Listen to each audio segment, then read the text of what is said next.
ലോട്ടസിനും ടൂലിപ്സിനും സൺഫ്ലവറിനും ശേഷം നമ്മൾ ചെയ്തത് ഓറഞ്ച് കോസ്മോസ് എന്നുള്ളൊരു ഫ്ലവറാണ്. അപ്പോൾ അതിന് വേണ്ടിയിട്ട് നമ്മൾ എപ്പോഴത്തേയും പോലെ ഒരു ബേസിക് ജോമെട്രിക്കൽ സ്കെച്ച് ഇട്ടു, നമുക്ക് ആ ഒരു ഐഡിയ കിട്ടാൻ വേണ്ടിയിട്ട്. പിന്നെ അതിൻ്റെ പുറത്ത് കൂടെ കുറച്ചും കൂടി ഡിഫൈൻഡ് ആയിട്ടുള്ള ലൈൻസ് വെച്ചിട്ട് ഒരെണ്ണം ചെയ്തിട്ട്, പിന്നെ നമ്മുടെ നേരെ 0.2 പെൻ വെച്ചിട്ട് നമ്മളതിൻ്റെ ഏറ്റവും ബേസിക് ആയിട്ടുള്ള പെന്നിൻ്റെ ലൈനിങ് ചെയ്ത് കൊടുത്തു. പെന്നിൻ്റെ ലൈനിങ് ചെയ്യുന്ന സമയത്ത് നമുക്ക് 0.2 പകരം നമ്മുടെ റെഗുലർ ആയിട്ടുള്ള ജെൽ പെൻ യൂസ് ചെയ്ത് കഴിഞ്ഞാലും സെയിം ഒരു എഫക്റ്റ് തന്നെ കിട്ടും. അതിനുശേഷം അതിൻ്റെ നടുക്കുള്ള ഈ മകരന്തം എന്ന് പറയുന്ന സംഭവം നമ്മളൊന്ന് വരച്ചു കൊടുത്തു, അതിൻ്റെ ഡോട്ട്സും കാര്യങ്ങളൊക്കെ ചെയ്തു. ഇത് അത്രയും സുഖമുള്ളൊരു ഏർപ്പാടായിരുന്നില്ല എനിക്ക്. അല്ലെങ്കിൽ ഈ പറഞ്ഞ പോലെ ഷേപ്സ് നല്ല വൃത്തിക്ക് വരയ്ക്കാൻ പറ്റില്ലെങ്കിൽ എന്തോ ഒരു അൺകംഫർട്ടബിളാണ്. അപ്പോൾ അതും നമ്മൾ വരച്ചു, ലൈൻസൊക്കെ ഇട്ട് കൊടുത്തു.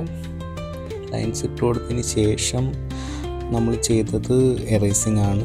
അപ്പോൾ HP പെൻസിലായതുകൊണ്ട് നമുക്ക് പെട്ടെന്ന് എറേസ് ചെയ്യാൻ വേണ്ടി പറ്റും, കുറച്ച് വൃത്തിയായിട്ട് നമുക്ക് എറേസ് ചെയ്യാൻ വേണ്ടി പറ്റും. അതിന് ശേഷം ഈ ഓർഗാനിക് ഫീൽ വരാൻ വേണ്ടിയിട്ട് ഈ പെറ്റൽസൊക്കെ ഒന്ന് ഡിഫൈൻ ചെയ്ത് കൊടുക്കാൻ വേണ്ടിയിട്ട് നമ്മൾ പെറ്റൽസിൻ്റെ ഷേപ്പ് ഡിഫൈൻ ചെയ്യാൻ വേണ്ടിയിട്ട് എഡ്ജസിൽ മൊത്തം കുറച്ചും കൂടി അടുത്തടുത്തായിട്ടുള്ള ലൈൻസ് കൊടുത്തിട്ട് ഇതിൻ്റെ ഫ്ലോ കാണിക്കാൻ വേണ്ടിയിട്ട് ഒരു ലോങ്ങർ ലൈനായിട്ട് കൊടുത്തു. അപ്പോൾ നമുക്ക് അതിൻ്റെ ആ ഒരു വെയിൻസ് പോലെയോ അല്ലെങ്കിൽ അതെങ്ങോട്ടാണ് അത് ഫ്ലോ ആകുന്നത് എന്നുള്ളത് നമുക്കൊന്ന് കുറച്ചൊന്ന് ഡിഫൈൻ ചെയ്യാൻ വേണ്ടി പറ്റും.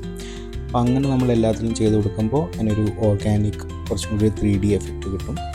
പിന്നെ അത് കുറച്ചും കൂടി ഒന്ന് എംഫസൈസ് ചെയ്യാൻ വേണ്ടിയിട്ട് നമ്മൾ 0.3 പെൻ വെച്ചിട്ട് ഒന്നും കൂടി ഒന്ന് ഔട്ട്ലൈൻ ചെയ്ത് കൊടുത്തു. അപ്പോൾ ആ ഔട്ട്ലൈനിങ് ചെയ്യുന്ന സമയത്ത് നമുക്ക് ഈ ഡിഫറെൻ്റ് ആയിട്ട് ഓരോ പെറ്റൽസും അതിൽ ഓരോ എലമെൻറ്റ്സ് ആയിട്ട് നമുക്കൊന്ന് എംഫസൈസ് ചെയ്തെടുക്കാൻ വേണ്ടി പറ്റും. നമ്മൾ പെൻസിൽ വെച്ചിട്ടൊന്ന് ഷാഡോ ചെയ്ത് കൊടുത്തു. പെൻസിൽ വെച്ചിട്ട് ഷാഡോ ചെയ്യുന്ന സമയത്ത് നമുക്ക് ആ ഒരു 3D എഫക്റ്റ് കുറച്ചും കൂടി ഒന്ന് ഡിഫൈൻ ചെയ്യാൻ വേണ്ടി പറ്റും. പിന്നെ നമ്മുടെ സ്റ്റെംസ് നമ്മൾ ഡാർക്കൺ ചെയ്തു. നമ്മൾ ബേസിക്കലി ചെയ്യുന്നത് ഈ കളേഴ്സ് നമുക്ക് ഡിഫൈൻ ചെയ്യാൻ വേണ്ടി പറ്റാത്തതുകൊണ്ട് ആ ഒരു ഡിഫറൻസ് അല്ലെങ്കിൽ ആ മൾട്ടിപ്പിൾ എലമെൻറ്റ്സ് കാണിക്കാൻ വേണ്ടിയിട്ടാണ്. പിന്നെ ഈ മുട്ടിന് ഈ ഡോട്ട് ചെയ്യുന്നത് നല്ലൊരു കാമിങ് അല്ലെങ്കിൽ എന്താ പറയുക, കുറച്ച് സാറ്റിസ്ഫൈങ് ആയിട്ടുള്ള പ്രോസസ്സായിരുന്നു. നമ്മളിങ്ങനെ കുറേ നേരം ചെയ്ത് കഴിയാൻ നേരത്ത് അതിൻ്റെ ഇടയിലിട്ട് ആ ഗ്യാപ്പ് നമുക്ക് എന്താ പറയുക, കുറച്ച് ഓർഗാനിക്കായിട്ട് ഫീൽ ചെയ്യും. ലൈക്ക് നമ്മളൊരു ലൈൻ ഇട്ടത് അല്ലാതെ ഫീൽ ചെയ്യുമ്പോൾ അതൊരു സാറ്റിസ്ഫാക്ഷനാണ്. പിന്നെ നമ്മളതിൽ ഷാഡോയും കൊടുത്തു. അങ്ങനെയാണ് നമ്മൾ ഓറഞ്ച് കോസ്മോസ് ഫിനിഷ് ചെയ്തത്.